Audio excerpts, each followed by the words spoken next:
before the partition had nearly 40 to 45% Muslim population. The Urdu speaking, the culture was entirely Muslim.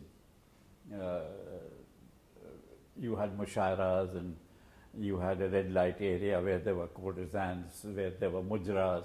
They were the sort of things that the rich of the city indulged in. Then suddenly came this enormous flood of Punjabis from all over western Punjab, which became Pakistan, and nearly 30% of the Muslim population, particularly the well-to-do, went across from the other side. And suddenly there was a change in the language, change in the way of living. Many of the craftsmen were Muslims. I know particularly people who made embroidery for the royal court, they were Muslims. They were in Nai Sarak. They went. Some continued for a while, but they also left, and so that art went out. The people who made silver and gold paper were all Muslims. They went, and I think it took some time for the art to be revived. Like that, there was a total change in the sense that Punjabi replaced Urdu as the language of the people. Bad Hindustani they spoke, but basically it was Punjabi. And their emphasis on eating. So many Dhabas and eateries came up, because that seems to be the Punjabis' favorite pastime. And there was a certain amount of vulgarity which came in with them. They made well, they did well for themselves. It was amazing that they didn't see any Punjabi beggars. And they were all started prospering after a while. They had to work very hard. And they loved showing off. So if you could afford it, instead of one car, there'd be two cars. They built themselves banglas. And they were entertaining. Their marriages were the most vulgar displays of ostentation, which he hadn't seen earlier. These huge baraats with brass bands and lights and bhangra dancing, all that kind of thing. That is really the most, visually the most significant aspect of the change that came in Delhi. Talking about that itself, do you feel the spirit of enterprise that we talk about amongst the Punjabi, do you think that really is the essence of the city today, the way it's grown commercially? Do you feel that that's very important? Yeah, I think the element of the rat race has come in very much. The competitive spirit, anything you can do, I can do better, which is a part of the Punjabi ethos. They don't know how to relax except when they're eating or drinking. This was not so. The easygoing Muslim Lucknowi culture, a lot of politeness and courtesy, and time at leisure time, that went with the partition. When we talk about Delhi, Delhi is a city scattered with ancient monuments. These monuments were built as symbols of omnipotence, and today, ironically, they do stand for change, really, because you have these various dynasties and scattered remains of those dynasties. Would you comment a little about that? It's very sad to see what has happened to the monuments, because the monuments were the life of Delhi. They were mainly mausoleums of dead kings or commanders. They were palaces, and they were forts. They were the three monuments in which particularly the Muslims went in for whatever there was of the Hindu past, the Rajputs, now confined only to the broken wall of Rai Pithora, Prithvi Raj's wall. You see bits of it around the Qutub Minar, and you see the Suraj Kund, which was an ancient Rajput temple. Apart from there, there's nothing left. The Muslims destroyed most of it to build their own. And then as one dynasty fell, the other one came, built another city from the ruins of the old one. So robbing old buildings and making new ones of the same material became the pastime. It's only when the Mughals really established themselves that we had this solid Shah Jahanabad with red walls and the palaces inside, the Jama Masjid and Zenat Masjid, many others. The most beautiful buildings really came with the Mughals, with Humayun onwards. I think mainly Shah Jahan. And a few additions there and there, even Bahadur Shah Zafar added something to places in Mehrauli, because he very keen on this festival, the end of the monsoon, and he used to go there. And by then his time, the culture had become very joint Hindu-Muslim.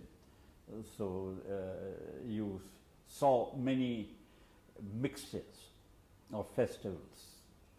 And he went, I think, Phool Walon Ki Sair, was the procession led by courtesans of Delhi, right up to Mehrauli and the Dargah there. And the celebrations were of the rains. He had the Jahaz Mahal built in Mehrauli alongside the Shamsi Talab, and there were races, swimming races there, and much festivity at that time.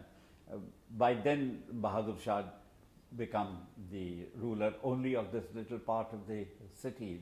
They said by his time of his father or grandfather, the Mughal rule extended from the Red Fort to Palam and no more. The rest was British, Rajput, Maratha, Rohilla, Sikh. Delhi had become a little island of Mughal glory.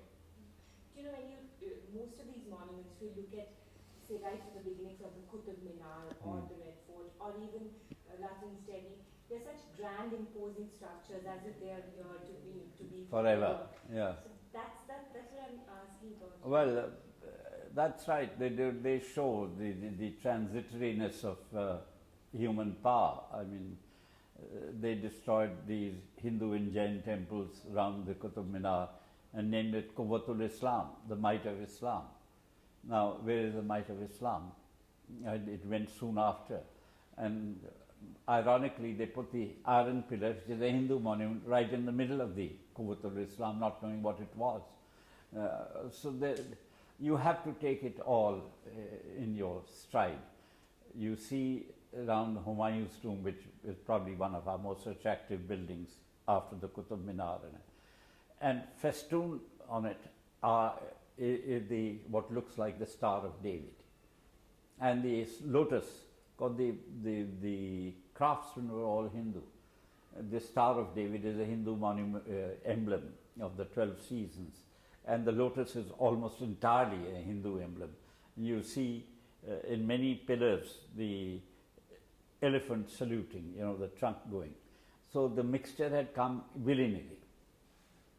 Talking about Delhi today, what do you see are the major problems in the city is facing with massive influx of population and city bursting at its seams? You've seen the city over the years. What do you think is the city going through? Well, unless we do something drastic, it is heading for disaster. Life has ceased to be gracious. It was very gracious living in large gardens and around your little bungalows, and now there's hardly any space. There's an endemic constant traffic jam on the streets. More cars are being offloaded on roads which cannot be widened. There are many new bastis they've built, not expecting those people to have cars. Now most of them have more than one car. There's no place to park a cycle, scooter, car, anything. And you have, with this congestion, the problems which come with overcrowding. There's increase in crime, enormous increase in crime, not only of theft but of violence. The slightest dispute breaks up into a conflagration, and people start burning cars and going for each other. Unless we are able to check it, we are going to head for very much more serious problems, not only of day-to-day living and price of goods, admission in schools, colleges for the children. They're not enough to go around. And if we keep increasing them, we increase our problems along with it. At one time we thought a satellite city would give the answer, but they haven't. And now Delhi really extends to Gurgaon on one side. It extends to nearly to Faridabad at the other, and well up to Ghaziabad and beyond on the other. How much more can we go on expanding? And we fouled our only water supply, the river Jamna. The water is not potable. It has to be filtered and refiltered, and even so is not healthy. So I fear breakdown of epidemics every year, and they are happening now. I lived all my life here. The monuments meant something to me. The city meant something to me.